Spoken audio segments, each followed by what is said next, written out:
mon mari est mort et il ne priait pas.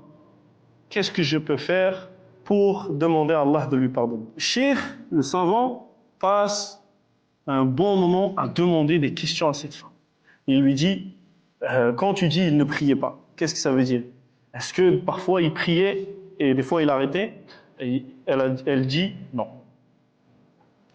Il dit, est-ce qu'il priait au moins juste à la maison, tout seul, caché? Elle dit non. Est-ce qu'il priait la Jumu'ah? Au moins il a la Jumu'ah? Non. Est-ce qu'il a déjà prié Ramadan? Non. Est-ce que quelqu'un l'a déjà vu prier? Non. Qu'est-ce que je peux faire pour lui, cher? Est-ce que je peux faire un puits? Est-ce que je peux construire une maison de Coran? Est-ce que je peux? Il lui dit,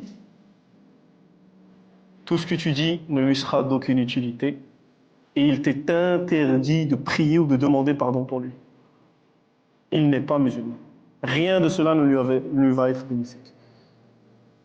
Celui qui ne fait pas la prière n'est pas musulman.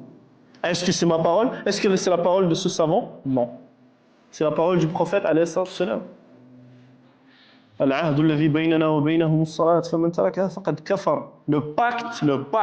pacte, ça veut dire, c'est quoi un pacte? C'est quand il y a un truc avec des conditions et tout, tu signes. Le pacte qu'il y a entre nous et eux. Et la prière, celui qui la délaisse a mécru, n'est plus musulman.